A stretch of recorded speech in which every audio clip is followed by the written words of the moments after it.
Ho, ho, ho! Hello, fairy tale friends. It's me, Santa Claus.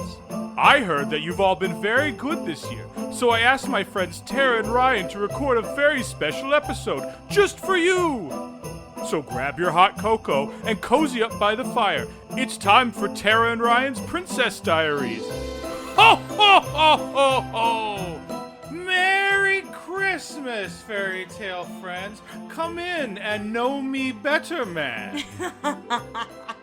If you haven't guessed yet, we are talking about Mickey's Christmas Carol today. I don't think he actually says it in this one, though. He doesn't actually, no. But What? that's Muppet's Christmas Carol. Yes, get ready, guys, because it became very apparent during this viewing that Tara and I's major knowledge about Charles Dickens' Christmas Carol comes more from Jim Henson's version of A Christmas Carol. Although I did grow up with Mickey's, but I feel like we traditionally, without fail, watch Muppet's Christmas Carol always. Yep. So we watch it at least once a year, whereas Mickey's Christmas Carol, We watched it last year. Yeah, we've started to include it in our yearly watchings, but it had been a while. Before last year, it had been a while since I had seen it. And let's say real quick, we're not going to talk a whole lot about A Christmas Carol. I feel like a lot of people know about it. We're going to talk more specifically about this version of it and some of the things, which I got to say, if you like this podcast and you're enjoying all this Disney stuff, this is going to be delightful for you because I don't think we realized how many characters are in it that from things we've seen, little up until background this point. cameos and things that I think when we saw it last year we didn't really notice, and this year we're like, I remember that from this. And well, and the other thing is it was 1983, and so where we are in the podcast, we just recorded earlier today Black Cauldron, which is 85, so it's fun because all of the characters are very much things we know about because of where we are. I actually think this comes out right on time. That's awesome. That's super maybe fun. I think it comes out actually before Tron, which is going to be fun because bring in the new year with the most retro movie of all time. Yeah. But so this did come out in 1983. Real quick, the top 3 movies that year are Return of the Jedi, Terms of Endearment, and Flashdance. And as always, number 6 that year was Octopussy, James Bond 007. Mm-hmm. I kind of did a little bit of a deep dive. Not really a deep dive, but I started watching this and I started wondering, where does Scrooge McDuck come in? Because this is the first time we've seen him in our viewing. In any of the things we've seen up until this point. Yes. So he would actually first appeared in the Disney comics in 1947, and actually his first appearance was in a Christmas-themed comic. Oh, so his name, Scrooge, probably comes from Ebenezer Absolutely, Scrooge. yes, it is based off Ebenezer Scrooge. Got it. Part of it is And because his he's rich character, and all that sort of thing. So that's part of it. And this was his first big animated appearance. Oh no, I'm sorry. His first big animated appearance was in a short, I believe, in the 70s, maybe the late 60s, called Scrooge McDuck and Money. Where he teaches his nephews come in and I watched a little bit of it and they're like, "What do we do with our money?" And it's all about how you it's super capitalist. A little bit Mr. Banks teaching the kids. Yeah. A little bit kind of.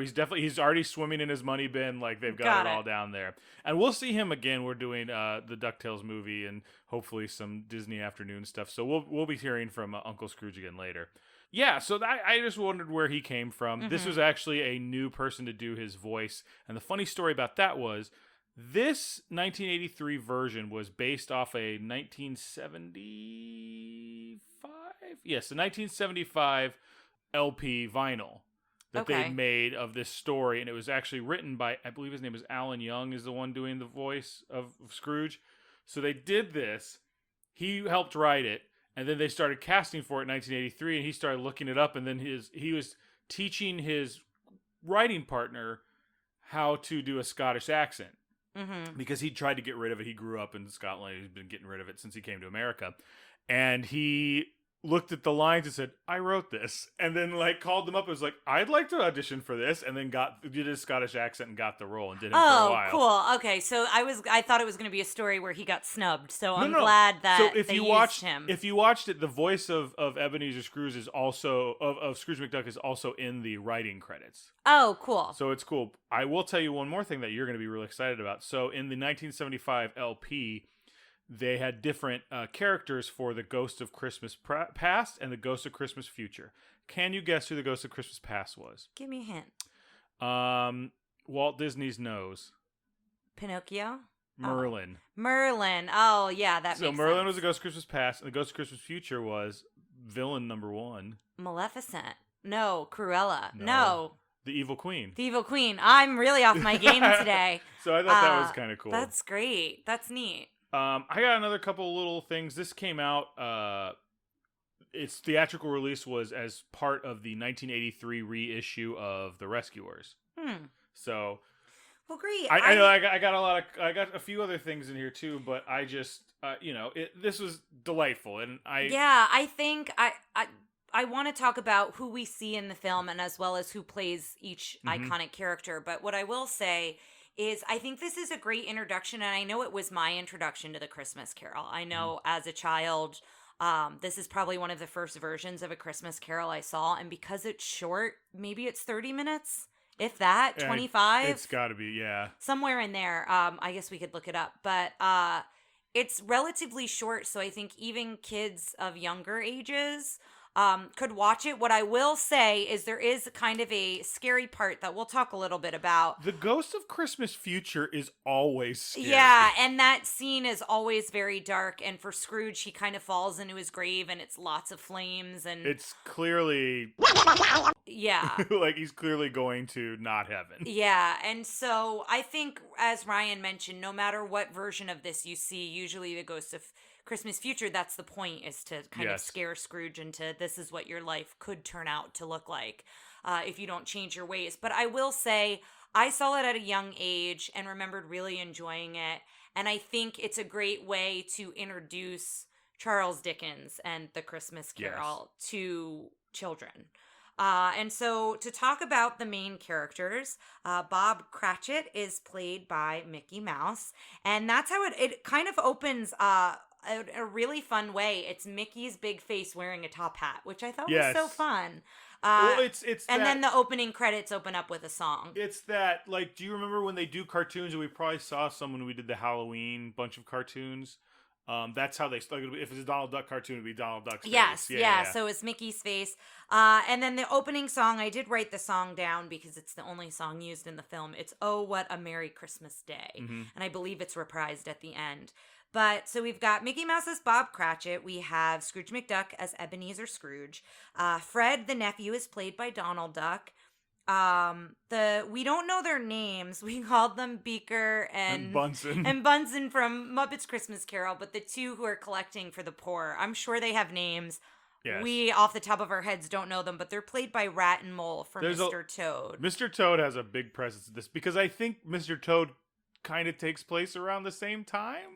Possibly, maybe a little afterwards? Yeah, I wanted to go through the main characters and then go through all the other cameos that we saw.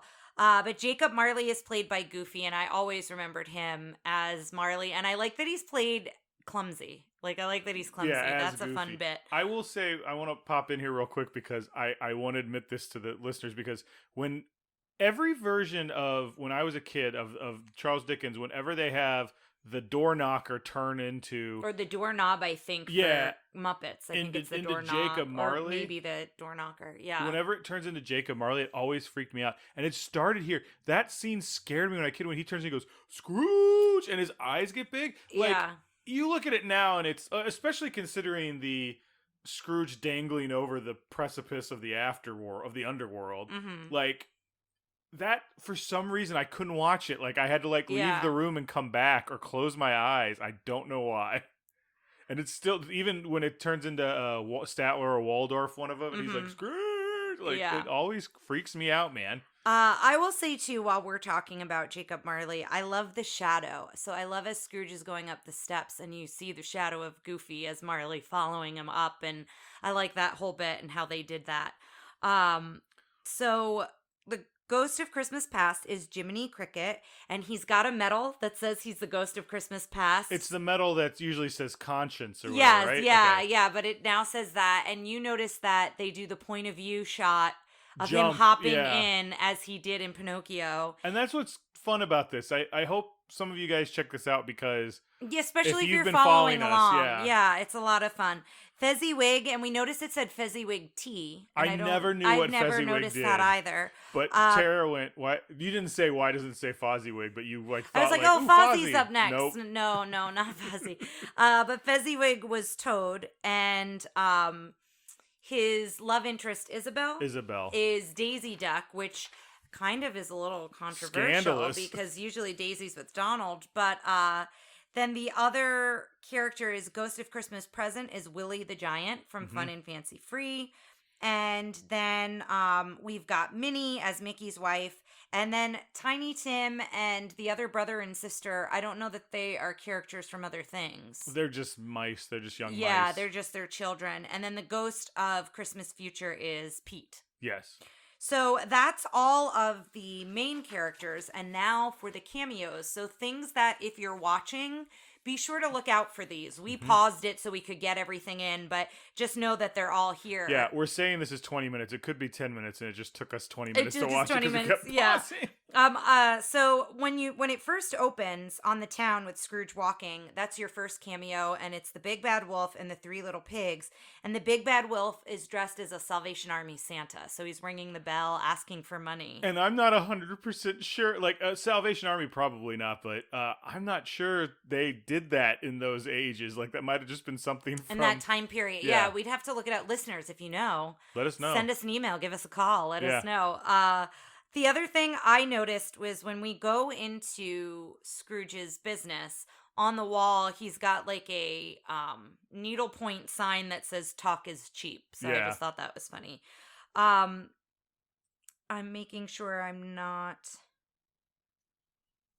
going over anything. Oh, we also get a Goofy holler. So when Marley leaves, apparently there's a step he needs to look out for. He trips over Scrooge's cane in the beginning, and then he trips on his way out down the stairs, and there's a big Goofy holler. Can I, before we move on, I want to talk a little bit about the stuff I saw in there about Mickey and how inoffensive this is. Yeah, go ahead. So we talk a little bit, I think we talked in the Runaway Brain that, like, Mickey Mouse is his big, like, character trait seems to be he's inoffensive and he's relatable to everyone. And I talked to, I was saying this to Tara that, like, when you make him available to everyone, he doesn't really have much of a character trait.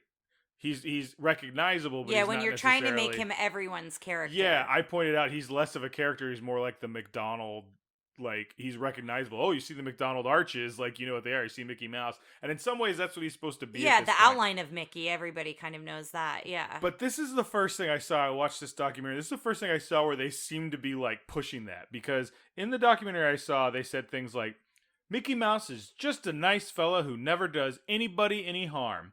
Why, he's been faithful to one girl, Minnie, his whole life. Mickey is so simple and uncomplicated.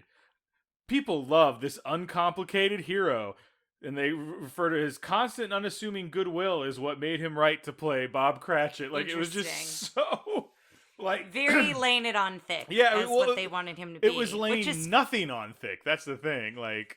It was nothing and everything at the same time, I think. Like, in the sense of they wanted him to be this wholesome character.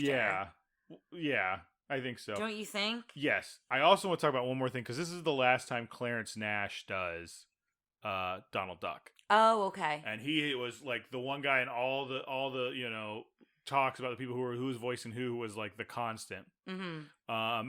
So they show him in that, you know, he's an older gentleman. The whole thing, he's running around with a ventriloquist dummy of Donald Duck, and he's talking to it and then doing the Donald voice. Oh my gosh, I love it. It was a little weird that I was like, did he do that all the time? Was that just for this video? Like, I kind of hope it was a quirk of his that like like in the later Donald, years he just started carrying it around. Yeah. Ugh. But I feel like Donald is a hard voice to find someone to do it. I'm curious who took it over, and I'm sure they found somebody that it was similar, but I wonder if it was a difficult position to fill. I felt like most of these voices felt really good, except for Goofy's. Goofy's sounded weird to me. Yeah. And I don't know that guy did it very long. Yeah.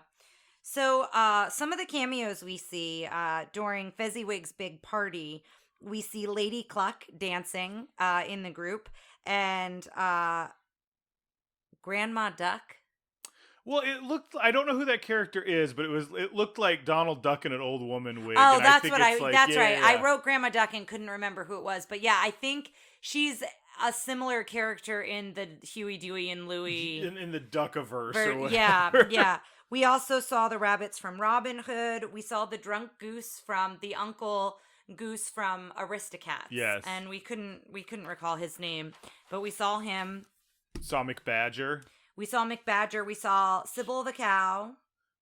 Clarabelle. Sorry, Clarabelle the cow. Horace the horse. We also saw Chip and Dale. Huey, Dewey, and Louie. Mm-hmm. And I'm trying to see. I feel like there was that might have been. More. I think that might have been all. Oh, Mother Rabbit, and we saw Toby the turtle and the rabbit from. They're after Robin Hood. They're at the end when Scrooge has his revelation. Yes. Let's talk about that for a little while because I think I said.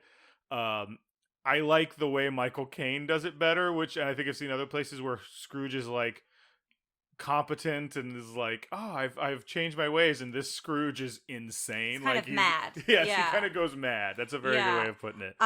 We also liked that Willie the Giant raises the roof when they leave, like lifts the roof up and puts it down in Scrooge's house, which is what he does in Funny and Fancy Free. There's a whole bit with that. So we liked that tie-in and that kind of connection. But that, I think, is all of the guests. Oh, the horse from Mr. Toad at the end as well. What Donald is it? has Chester a carriage. something, Neville something bottom. Yeah, Donald has a carriage with a horse, and that's the horse at the end of the film. But yeah, I think the part that might be flagged, depending on the age of children, is when we see the ghost of Christmas Future. At first, you don't see Pete's face, so you're not really sure who it is, but he's got his cigar, so that's kind of a clue. Which is kind of funny, because it's like all that smoke comes in. And it's the cigar smoke. The weasels, and then the weasels are the grave diggers. And the weasels are the grave diggers from Mr. Toad as well. And the weasels. And in a few years from Roger Rabbit. Yes. And so, again, as we mentioned at the beginning, that kind of dark scene when they're at his grave and Ebenezer realizes that's whose grave they're digging and that's his fate. But other than that, I think it's really delightful. And again, no matter what version of the Christmas Carol you see, that scene is usually on the darker side. But I really enjoyed it. Yeah, I really liked it too. That was a short one. yeah, which is fine. So we have a little bit of mail, so I'll read that real quick. This is from Richard, who is a friend of mine from college and very active on the Facebook page. Hello, Tara and Ryan. Oh, first it's entitled, An Electronic Mail from a Fan of Your Podcast. Since you insisted on receiving email from listeners, I figured it was time to send one in with thoughts from the podcast. I admit I have binged the podcast off and on since the beginning, and as of the writing of this email, I am currently listening to the Robin Hood episode. I have to say the Rotten Tomato score for Robin Hood is an insult. Maybe it is because I am biased and really enjoyed the film as a kid, but I enjoy the story, music, and characters. There is no world where it should be worse than Aristocrats. Correct. Yeah, I mean, I would agree with that statement. Yeah. Since I just started the episode, I hope you mention how another recycled piece is actually the processional for Prince John. Not sure if you heard it, but it is very similar, if not exact copy of the Princess Aurora song from Sleeping Beauty. Da, da, da, da, da, da, yeah. That's a good point. Great catch. I don't know if we said that, but yeah, let us know. That said, I must say that I'm enjoying the podcast as well as interacting in the Facebook group. I would like to say that I enjoyed the Best Witch contest from the group and enjoyed giving my commentary for voting certain ways, even if Scarlet Witch would wipe the floor with all contestants power for power. I don't know if we ever talked about that on the actual show, but we had... Come and see our Facebook group, guys. We have a lot of fun on there. We did a... bracket for the Best Witch. And each day in Halloween, Ryan worked really hard to create a bracket, and it was a lot of fun. We'll be doing another one. I'm not sure for what yet, but it was a lot of fun to see everyone's opinions on why they thought one over the other and that sort of a thing. It was neat to get everybody's takes on it. I hope for future contests to be just as exciting. I do look forward to Ryan's Once Upon a Time summary. Whew, though each season should be a mini episode in my opinion, as well as Tara explaining all of Kingdom Hearts when she completes the series. Oh, I need to get back on that. Yes, that's another thing we talk about on the Facebook page is my attempt to get through Once Upon a Time, which I did. Yeah. And we thought about doing an episode where I explain everything to Tara, but my Christmas gift may be that I won't do that for you. And Kingdom Hearts I took a break on, but I do need to dive back in because I would like to finish it. Well, finish the series, but I'd like to at least finish the first one. Keep up the good work, and may your quack attacks, angry Donald Duck sounds be few. The podcast is definitely an A+ in my book. Sincerely, Richard. Oh, thank you, Richard. What a beautiful Christmas gift that he sent back in November. That's not too long. We didn't sit on it that long. Thank you so much, Richard. That's great. And I've appreciated all of your comments along the way on the Facebook page. And we just want to say, especially, on this holiday season, thank you again, as always, to all of our listeners and everyone who supports this podcast. It really means a lot to us. It's a lot of fun. It was interesting, again, watching this last year and having not done any of this stuff and then watching it again this year and kind of the differences and recognizing all the characters. And I will say, too, for us, this podcast has made the quarantine times. Yes. It's been something to look forward to. So I hope it's been the same for all of you. And we just, as we say this all the time, but we just so appreciate every guest who has taken the time, because it does take several hours when we record episodes together. So, also a shout out to the guests who I know who are also regular listeners. Mm-hmm. And then, of course, as well as everyone who is following along, whether it's on the Facebook page or listening along and that sort of a thing. And so happy holidays, guys. And like I said, no, this is a short one, but as Sean said on our Facebook page, it's ironic that our mini episodes are usually 45 minutes long. Well, here you go, Sean. Merry Christmas. And this one will drop on Christmas Eve. On Christmas Eve. So a Merry Christmas Eve, a Happy Hanukkah for those of you. At that point, Hanukkah will be done, but right now we're currently still celebrating it. Happy holidays for everything in between, and a Merry Christmas Eve, listeners. Ho, ho, ho. Well, children, I hope you all enjoyed this episode. I know I did. Now, if you want to let Tara and Ryan know what you want next Christmas, you can send them an email at trprincessdiaries@gmail.com, or you can call their hotline, 707-968-7731. That's 707-YO-TRPD1. Who came up with this number? It's so hard to remember. If you want to stay off the naughty list, please give this podcast a 5-star review on iTunes, Spotify, Google Podcasts, or wherever you hear it. Stay safe and be good, everyone. Merry Christmas to all, and to all a good night. Ho, ho, ho, ho, ho, ho.